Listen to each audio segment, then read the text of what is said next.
like it was going to be that way whether I wanted it to be. And we're going to tell y'all about some bloopers afterwards. But anyway, Takiyah, tell us some of the people that you worked with in the industry. So I've had an opportunity. Well, first of all, let me say I started out in the music industry for those people who are new to me, for those of you watching. And I used to tour a lot as a lead singer, as well as like an opening act. Yes.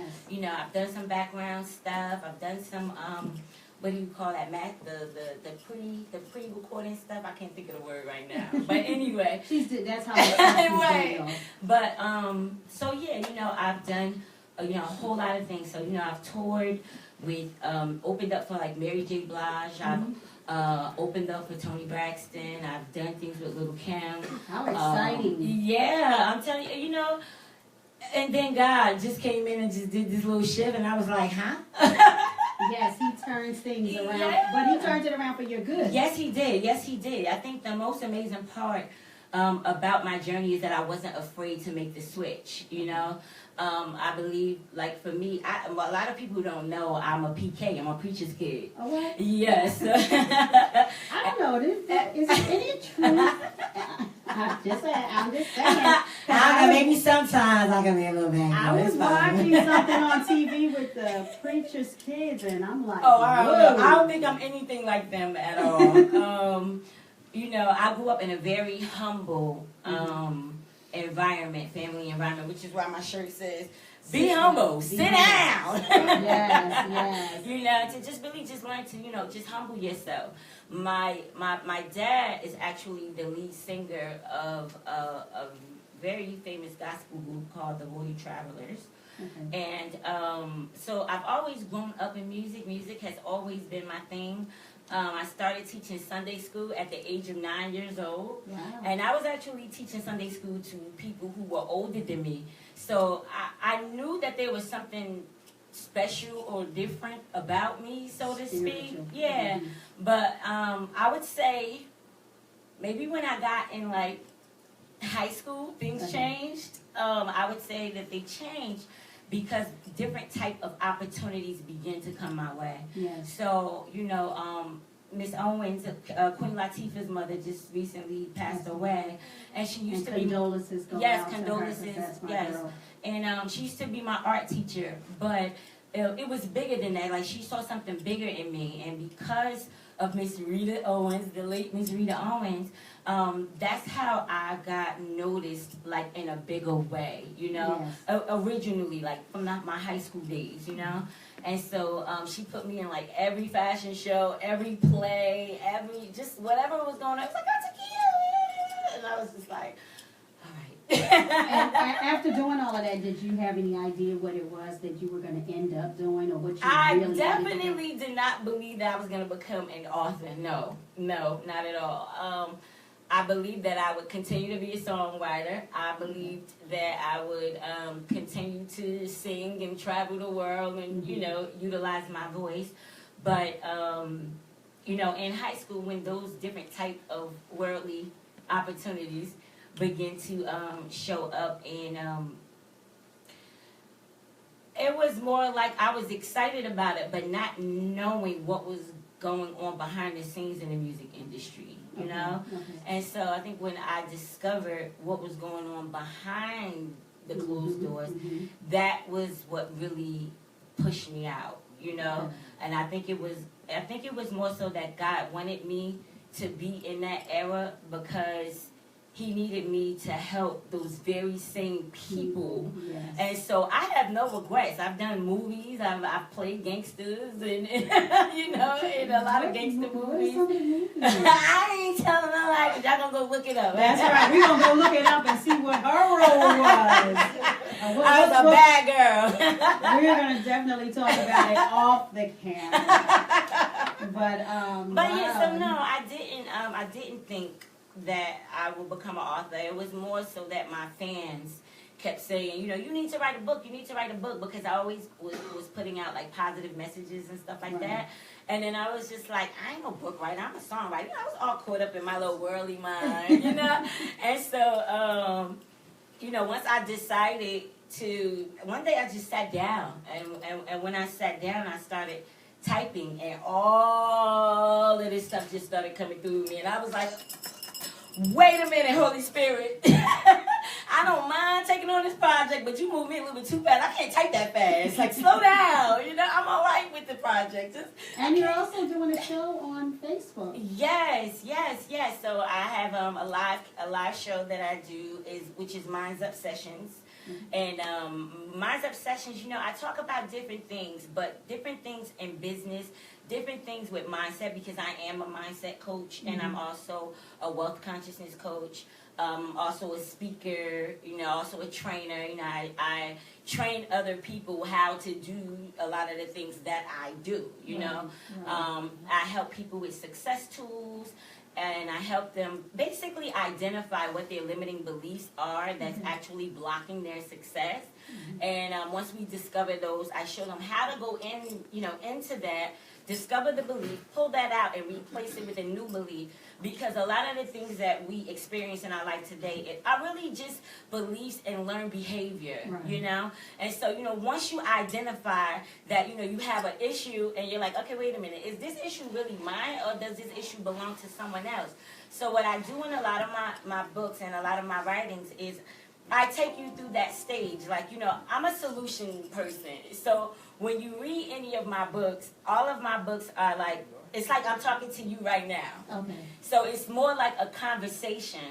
And then I'll kind of like take you through steps that you can take to correct it, See, she needs to have a talk show because she has so much in her that she can go on and on and on. So I love it, though, because I'm all about it's sister strengthening sisters. Yes. And we can help you out. Now, I see her book is called From Poverty to Profit. Yes. And I want to know how to get the profit. Yes. And this book will definitely help you do that.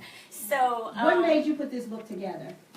It wasn't nobody but the Lord. Seriously. I struggled with putting that book together originally because I was trying to figure out what he wanted me to say. Like, he was teaching me so many different things about finances. So it seemed like what God was doing with me was, in the beginning, he was changing my mindset so that I could help others change their mindset so that they can begin living a transformed life.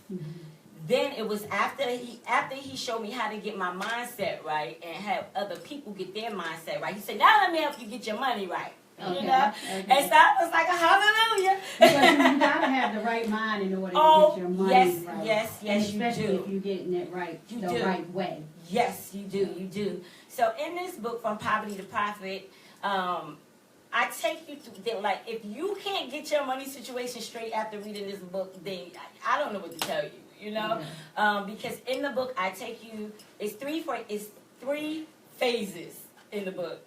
So, phase one is really teaching you about your mind, understanding, your conscious mind, your subconscious mind, your superconscious mind, because if you don't really understand how your brain works, how your mind works, and that your brain is actually a computer.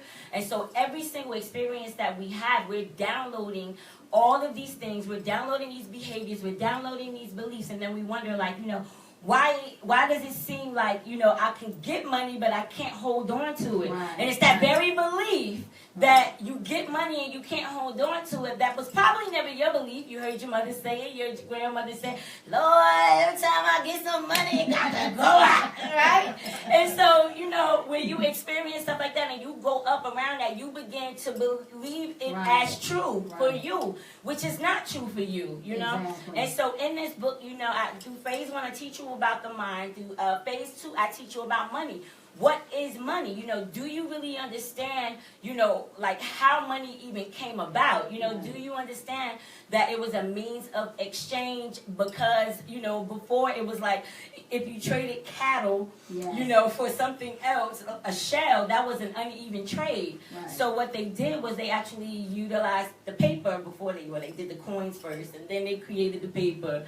And so we all accepted it. And our parents really never talked to us about money. The only thing I ever heard about money was, I gotta pay this you bill. better get a job, and you better make sure you pay your bills and stuff like that. I never ever heard them ever talk about tithe or tithing, that 10%. So when I heard about that, I felt like I was, no, this is my money. Yes, you know, right. No. And it's so and true. I had to learn it, you know, right. that is the right way. Yes. That 10% does not even belong to us. You, right. It belongs to God. That's the fact. And once you learn how to pay that 10% of your money earnings, no matter what it is that you get, then God sends more. He and does. More and He more does. and more. And you know the most amazing part about that, like not even just with tithing, you know, anything that you make, whether it's from your job or if you're an entrepreneur like me, is to pay yourself. Yes. I think what happens is we've been so wired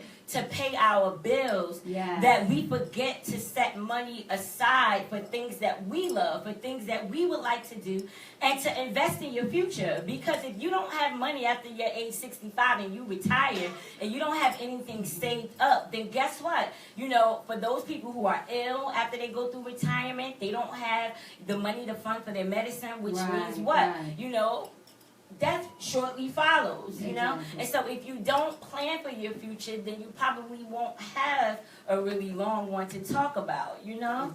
And so with this book, you know, I teach you what your money blueprint is. You seem like you're too young for all of this stuff. I know, I am. She seems like she's just a baby. She's a baby. I'm 62 years old. How old are you? 30-something, that's all you need to know. She's 30-something, you know, 30-something, maybe a couple of somethings or something. And she's already written a book. And that's my fourth book. That's From the fourth one. poverty to profit. And it's about the step guide to change your mind. Change your mind, change your money. And that's just the way that it goes. Well, where was you when I was 30? Oh, you wasn't born. I wasn't born. You wasn't born yet. You know, in this book is excellent, though. You know, we talk about your money blueprint. You know, we talk about, you know, how you are wired. We just let's discover, you know, what are your core beliefs, you know. And so when I'm doing like a coaching session, we go through some Q&A just to kind of see where you are and where the heck did it come from. Because if you can identify where it came from and notice that the belief doesn't belong to you, then you can let go of the energy that's around that, and then money will be able to flow to you. But it's not until you actually let go of the belief that you can't have it, or it's hard to get, or money is evil. You know, for me, I don't feel like money is evil. I know they say the lack of money. It's what you do with it that's a fact. That's a fact. I say that evil people do evil things with money. Money itself, and I talk about this in the book, money itself is not evil. If I put $100 on this table right now, it's not evil. Can you do that? We don't. I got you,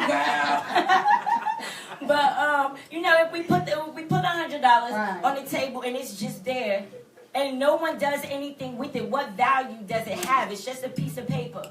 But it's not until we pick it up and we actually do something with it that it has value. And this is the same thing when it comes to your life. It's that, you know, your future is right there. Everything that you desire to have in your life is right there. But it's not until you do something with your life that you're going to be able to see change and be able to overcome the challenges, you know? So it's really a decision. You know, you really just have to decide that I choose to overcome, not I want to overcome, I want to be better. That you get nothing by wanting. You set an intention and you decide that this is what I want, and because the Father said it is done, and so it is.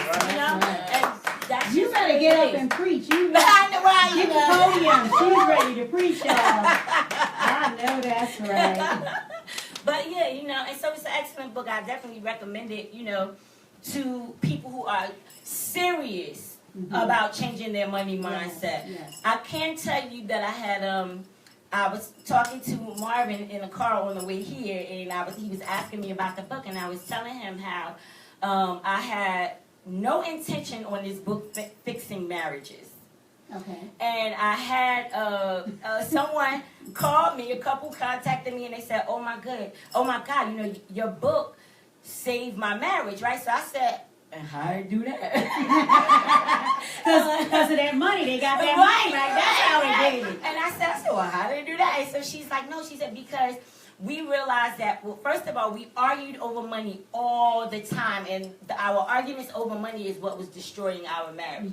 She said, but in your book, you took us step by step, chapter by chapter, to where we started to identify beliefs that I had that came from my mother, beliefs that he had that came from his father, and this is why we were arguing. We were arguing based on our parents' beliefs and not our own. So they created a whole new financial plan. She said, girl, not only did it fix our money issues and we got a new financial plan, but we got a new marriage. I said, hallelujah. I know that's right. Yes. Now, if And your so books it can do really those is. kind of things and help people, that's why everybody has a book on the inside of them. It's so true. And they should put it out because you never know who you're might going to have. tell. You I thought had you was no helping idea. people that have problems with money and Right. problems with their mind. Right. You helping somebody with their Hey, marriage. marriage. I had no idea.